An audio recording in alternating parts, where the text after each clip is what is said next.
A gente vive numa época com acesso sem precedentes a basicamente tudo o que se pode desejar. Prazer, conveniência, entretenimento, tá tudo ali, a um clique de distância. E ainda assim, por que parece que nunca estivemos tão ansiosos, tão vazios? Pois é, esse é o paradoxo que a gente vai tentar desvendar hoje. Essa pergunta é o ponto central de tudo.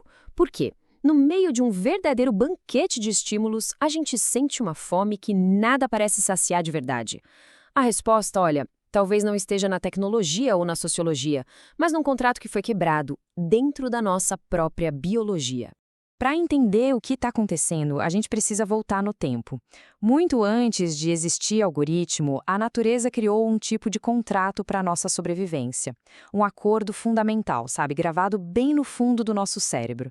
E a moeda de troca desse contrato? A dopamina.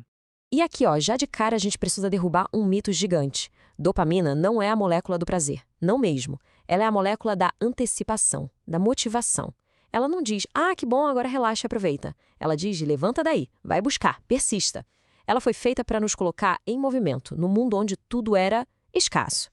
Uma boa forma de pensar nisso é assim: a dopamina era o salário que a gente recebia pelo esforço. A natureza pagava com ela, mas olha, com bastante moderação. Só por ações que garantiam a nossa sobrevivência. Era o incentivo para ir caçar, não a recompensa do banquete em si. E o ciclo era esse, um ciclo virtuoso. O esforço de caçar, de construir alguma coisa, isso levava a uma conquista real, sabe? Comida, abrigo. E só aí vinha uma dose equilibrada de dopamina que ensinava uma lição vital para o cérebro. O esforço vale a pena. Era um sistema simples, eficiente, sustentável. Mas esse contrato estava prestes a ser completamente rasgado. E aí, a gente chega no nosso mundo. Um mundo que descobriu um jeito de hackear esse sistema antigo, oferecendo o salário sem precisar do esforço, a recompensa sem a conquista. A economia moderna, nessa busca incessante por atenção, aprendeu a vender não só produtos, mas a própria química do nosso desejo.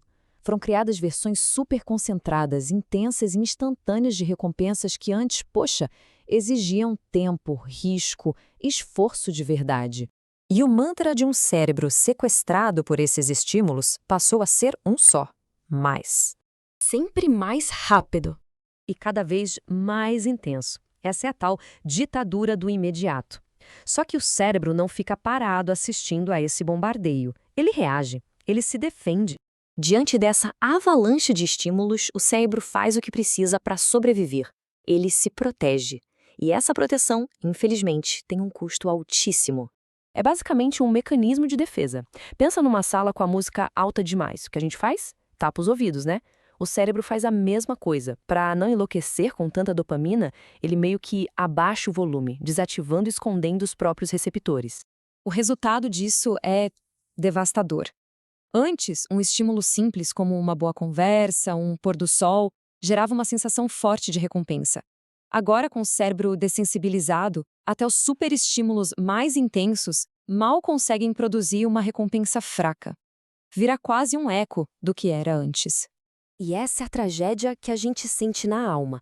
A comida que era saborosa fica sem gosto. O filme que parecia interessante fica chato. Para sentir aquele mesmo brilho de ontem, hoje a gente precisa do dobro da dose. E isso acaba nos transformando em algo que a gente não queria ser. A gente deixa de ser dono do nosso próprio desejo para se tornar uma espécie de mendigo, sabe? Implorando por estímulos cada vez mais fortes só para se sentir normal.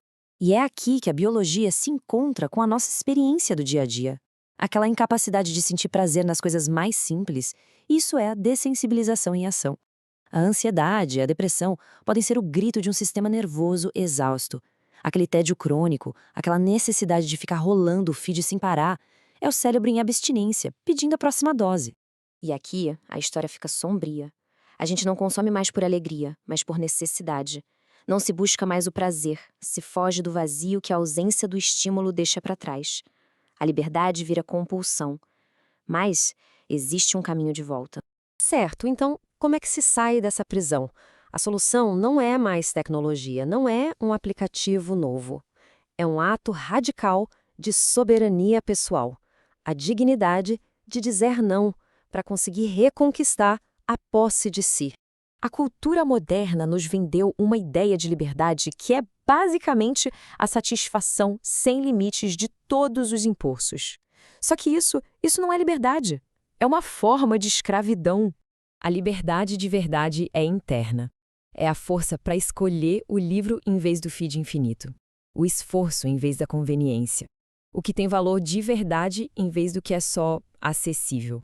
É a dignidade que nasce da nossa capacidade de dizer não. E como se faz isso na prática? Bom, reaprendendo a esperar. Encontrando valor no próprio esforço. Deixando o prazer ser uma consequência natural da vida e não um produto para ser consumido. É sobre enfrentar aquele desconforto inicial do tédio para que o cérebro possa se recalibrar e reaprender a enxergar as cores do mundo real de novo. Fica, então, a reflexão final. Nessa nossa busca desesperada de maximizar o prazer a todo custo, será que não estamos, ironicamente, treinando nosso cérebro para simplesmente não senti-lo mais?